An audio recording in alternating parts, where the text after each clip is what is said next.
अदालत की कार्रवाई शुरू किया जाए।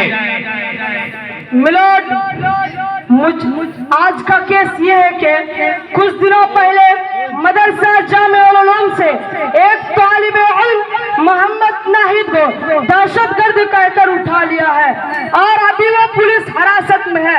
उनका अहल खाना का कहना है कि मेरे लड़के का दहशतगर्दी से कोई ताल्लुक नहीं, झूठा इल्जाम लगाकर फंसाया गया। मुजरिम और उनके वालिद हाजिर हो।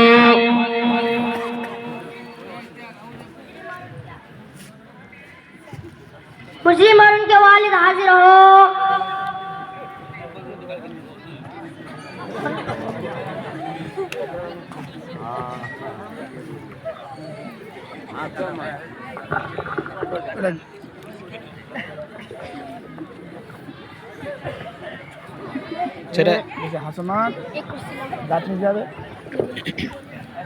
जज्जाब, मेरा लड़का मोहम्मद नाहिद को मदरसा जामिउल उलूम बरा शाहपुर से साजिश करके गलत इल्जाम में फंसाया गया है। इस जुर्म में मेरे लड़के का कोई ताल्लुक नहीं और इस वक्त वो पुलिस हिरासत में है। किसान आदमी हूँ मैं, मजदूरी करके बच्चे को मदरसा में पढ़ाता हूँ। कमजोरी के वजह से चलने नहीं पाता, इसलिए मेरे लड़के को छोड़ दिया जाए। अरे भाई, तुम कैसे जानते हो ये अदालत है, कोई तुम्हारा ससुराल नहीं है कि जब चाहो मुजरिम को छुड़वा कर ले जाओ। और मुझे खबर मिली है कि मदरसे में जिहाद की ट्रेनिंग दी जाती है और देश के खिलाफ भड़काया जाता है और वहाँ दहशतगर्दी की तालीम दी जाती है और इसमें तुम्हारा बेटा भी शामिल है, इसलिए इसको गिरफ्तार किया गया है।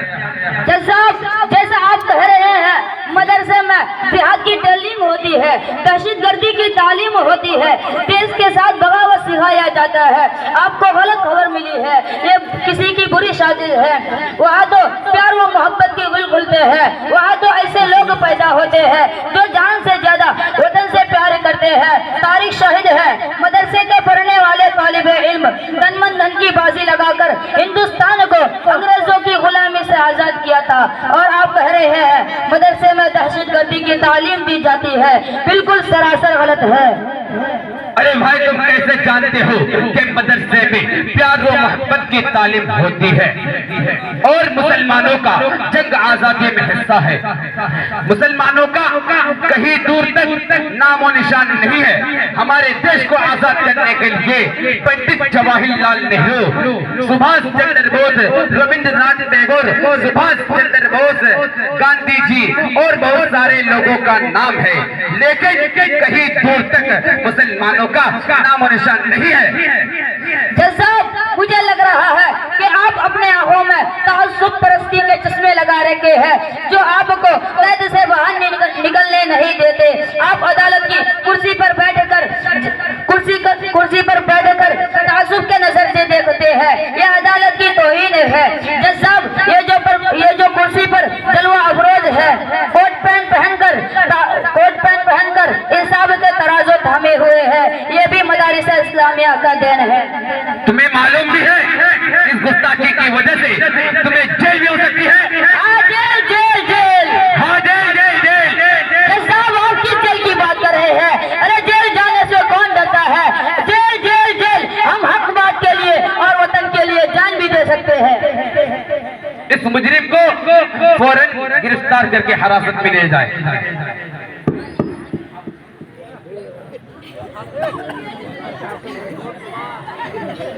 गेट खोल डालना फिर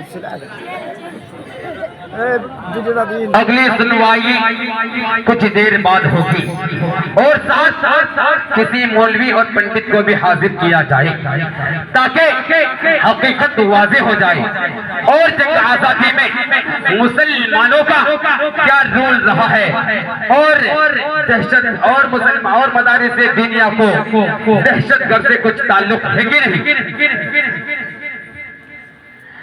ऑर्डर।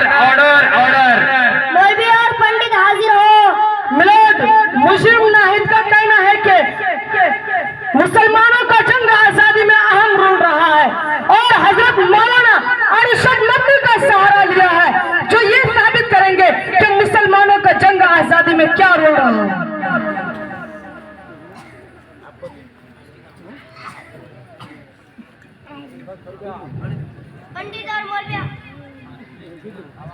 पंडित और मौलवी हाजिर हो।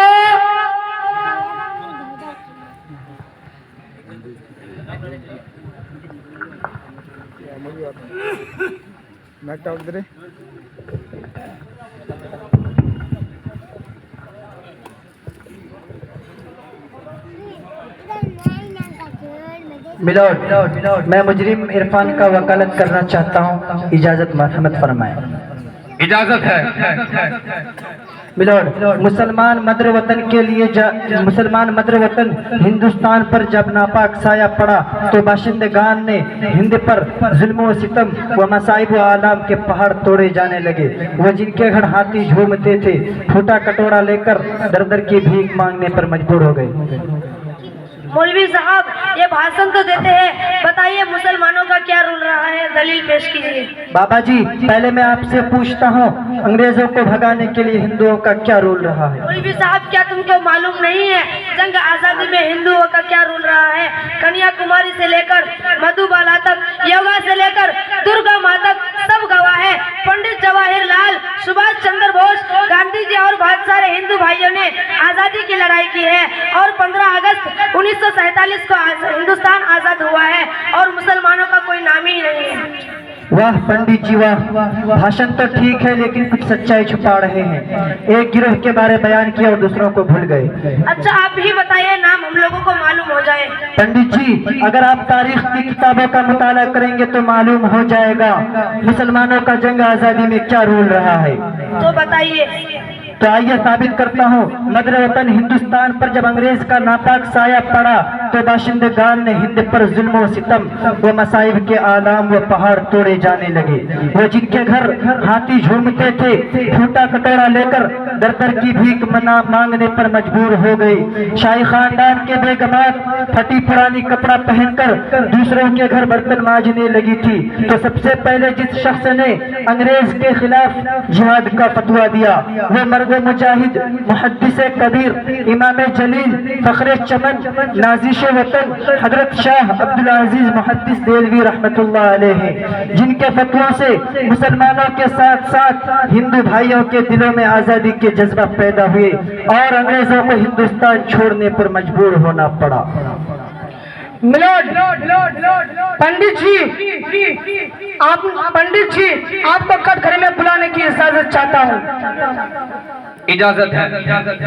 कहो कि सच कहूँगा, सच के सिवा कुछ न कहूँगा। सच कहूँगा, सच के सिवा कुछ न कहूँगा। बताओ, तुम मुझे खून दो, मैं तुमको आजादी दूंगा, किनका नारा है? सुभाष चंद्र बोस का।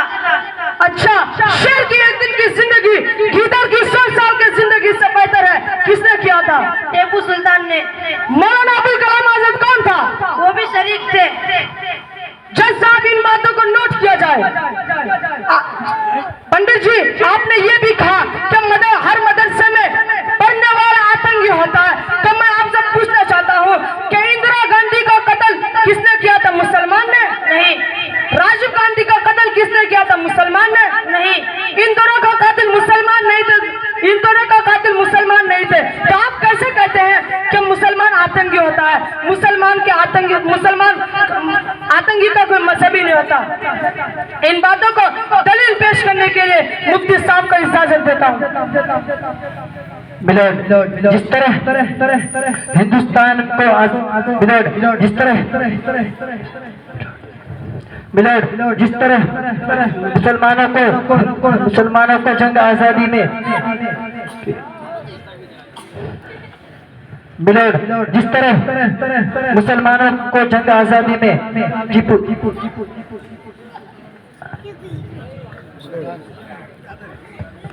मिलोड, जिस तरह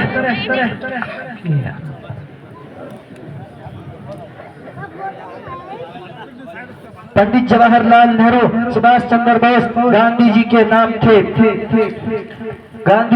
पंडित जवाहरलाल नेहरू, सुभाष चंद्र बोस गांधी जी के नाम थे। टीपू सुल्तान मुफ्ती महमूद अल हसन देवबंदी, मौलाना रशीद अहमद गंगोही, मौलाना कासिम नानकवी वगैरह का खूब जंग आज़ादी में शामिल थे। सन 1757 की जंग आज़ादी हो या 1857 की मैसूर की धरती पर हो या बालाकोट की पहाड़ी पर, आगरा है, मेरठ हो या दिल्ली, सब गवाही देंगे जंग मुसलमानों की कुर्बानी क्या है। हिंदू मुस्लिम सिख ईसाई सब मिलकर जंग आज़ादी हिंदू मुस्लिम सिख ईसाई सब मिलकर जंग आज़ादी में शामिल थे। तब जाकर 15